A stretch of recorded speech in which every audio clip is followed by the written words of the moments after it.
समस्त भगवत भक्तों को जय जय सीताराम। मैं पंडित अतुल तिवारी आप सभी का YouTube चैनल भक्त पद अतुल तिवारी पर स्वागत करता हूँ। निवेदन करता हूँ आप चैनल को सब्सक्राइब करें, लाइक करें और वहाँ पर उपस्थित श्री राम जी की कथाओं का श्रवण करें, अन्य लोगों को शेयर करें। सब्सक्राइब चैनल को कर लें जिससे कि आने वाली कथाओं का नोटिफिकेशन आपको मिलता रहे। पिछली कथा में हमने आपको राम जी की जो चरित्र सुनाए थे उसमें भगवान शंकर माता पार्वती के साथ जा रहे होते हैं और भगवान के दर्शन की लालसा उनके हृदय में होती है। परंतु आज जो प्रसंग है ये भगवान के प्राकट्य का प्रसंग है।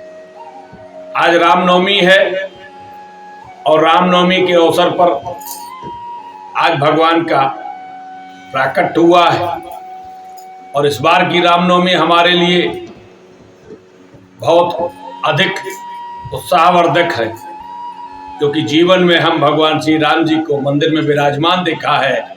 आज भगवान अयोध्या में जब पधारे हैं इसका उत्साह ही अलग है और उस समय ये वैसी ही अयोध्या आज बनाने का प्रयास किया गया है, वैसा ही आनंद आना चाहिए।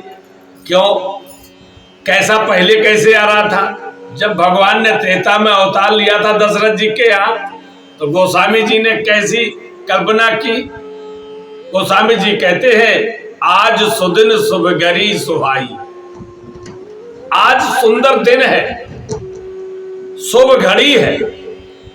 रूप शील गुण धाम राम, नप भवन प्रगट भय आई, आज सुदिन शुभ घड़ी सुहाई, आज सुघड़ी शुभ सदन सुहाई। ये शुभ घड़ी शुभ सदन में आई है और आज शुभ दिन में ये शुभ घड़ी आई है। क्यों?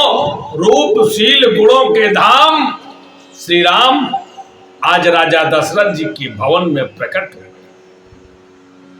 अति पुनीत मधुमास लगन ग्रह बार जोग समुदायी, हरसवंत चर अचर भूम सुर तरुण पुलक जनाई। अच्छा, भगवान श्री राम जी के जन्म के समय क्या हुआ? जोग लगन ग्रह बार तिथ सकल भये अनुकूल, सारे ग्रह सारे नक्षत्र अनुकूल हो जाते हैं। भगवान श्री राम जब अयोध्या में प्राकट होते हैं और अयोध्या वासियों की खुशी का कोई ठिकाना नहीं है। और दशरथ जी तो दशरथ पुत्र जन्म सुन काना, मानहो ब्रह्मा नंद समाना। दशरथ जी तो इतने आनंदित हुए जब पता चला राम जी के जन्म के बारे में, तो इतने आनंदित हुए मानो ब्रह्मानंद। आहा, ऐसा वैसा आनंद नहीं, मानो ब्रह्मा नंद समाना। ऐसे भगवान जब प्रकट हो गए तो हमें भी ये ध्यान ही रखना चाहिए, क्योंकि हमारे गुरुदेव बहुत सुंदर भजन गाते थे, बहुत सुंदर कहते थे कि चार चार प्रगटे ललनवा, भवनवा में बाजे भजनवा। चार चार प्रगटे ललनवा, भवनवा में बाजे भजनवा। देखिए, राम जी ही प्रकट नहीं हुए, अंशय सहित मनुज अवतारा, लेहू दिनकर वंश उदारा। भगवान ने जब वरदान दिया था ना स्वयंभू मन और शत्रुपा जी को, तो कहा था मैं अंशों सहित आऊंगा, अकेला नहीं आऊंगा। और अंशों के स्वरूप में कौन?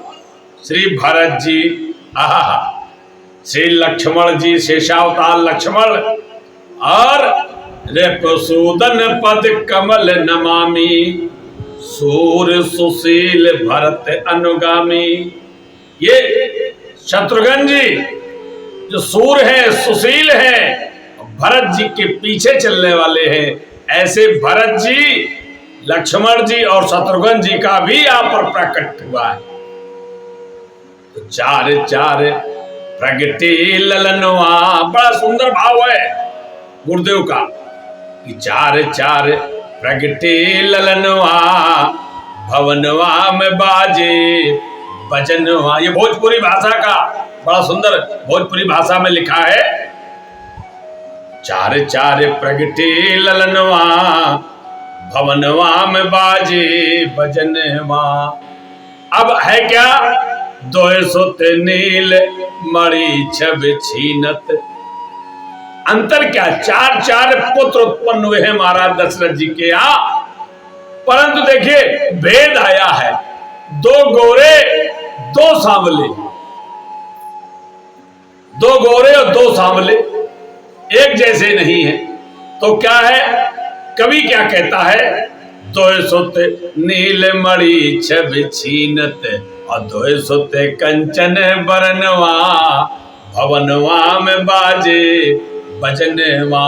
चार चार प्रगटे ललनवा, भवनवा में बाजे भजनवा। नारद मुदित बजावे बीड़ा। अब पता चल गया दो सांवले हैं जो नीलमणि की छवि को भी छीन लेते हैं, और दो गोरे हैं जो सोने को भी फीका कर दे रहे हैं। कंचन बरनवा, जो सोने का रंग है उसको भी फीका करने वाले हैं। ऐसे सुंदर दो दो पुत्र उत्पन्न हुए, चार। और तब क्या हुआ, देव धनुज ये सब देवता, आहा गंधर्व किन्नर सारे आ जाते हैं। नारद मुदित बजावे बीड़ा, शंकर जी भी आ गए, नारद जी भी आ गए। तो नारद जी क्या कर रहे, प्रसन्न हो गए। नारद मुदित बजावे बीड़ा।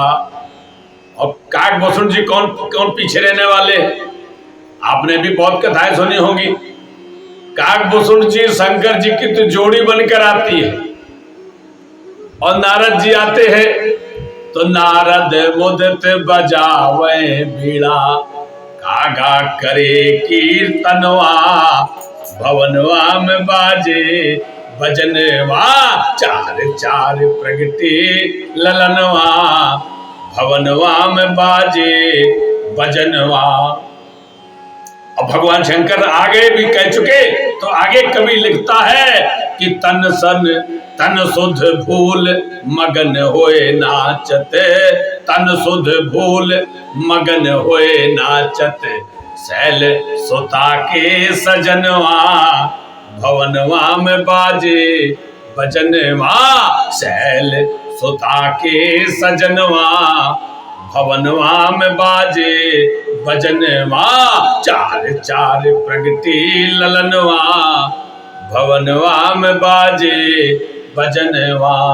और सखवन नाचत लागे सिद्ध मुन, सिद्ध मुनि सुरेश गणेश महेश, ये सब ये क्या है। तो ये सिद्धों ने क्या सोचा, शंकर जी नाच रहे हैं और नारद जी बीड़ा बजा रहे हैं, और कौआ जो है काकभूषण जो कीर्तन कर रहा है। जोड़ियां सब फिट है अपने अपने। नारद जी बीड़ा बजा रहे, अर्थात संगीत का कार्य कर रहे हैं, गायन का कार्य कर रहे हैं काकभूषण जी। और देखिए यहाँ पर एक दृष्टांत आ गया, कौआ की बाड़ी कैसी होती है। कोई कौआ की बाड़ी सुन सकता है, अच्छा कोयल की बाणी तो सुंदर होती है, परंतु जब राम भजन गाया जाए आहा, तो कौवे की बाणी में भी रस हो जाता है। यह वैसा ही भाव है जैसे हमारी बाणी, हमारी आवाज तो अच्छी नहीं है, परंतु इस भाव से कथा कहते हैं।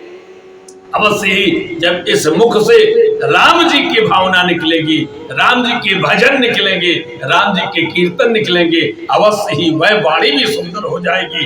काकभूषण जी है कौआ, कौए का कौन भजन सुनता है, परंतु इनके मुख से कीर्तन कौन निकल रहा है, राम जी का नाम निकल रहा है, इसलिए आज गायक बन गए हैं। ये राम जी के भजन देखो, भजन प्रताप, ये भजन का प्रभाव। कि काग भुसुंड को, कौए को आज गायक शिरोमण कहा गया। नारद मुदित बजावे बीड़ा, काग करे कीर्तनवा। तो कीर्तन कर रहे काग भुसुंड जी, नारद जी बीड़ा बजा रहे हैं, और शैल सुता के सजनवा क्या कर रहे हैं शंकर जी, नाच रहे हैं। अपने सुध की भूल गए, देह की सुध बुध भूल गए, तो सख्य बन नाचन सिद्ध मुनि देवताओं ने क्या सोचा, इनकी सखी बन जाओ।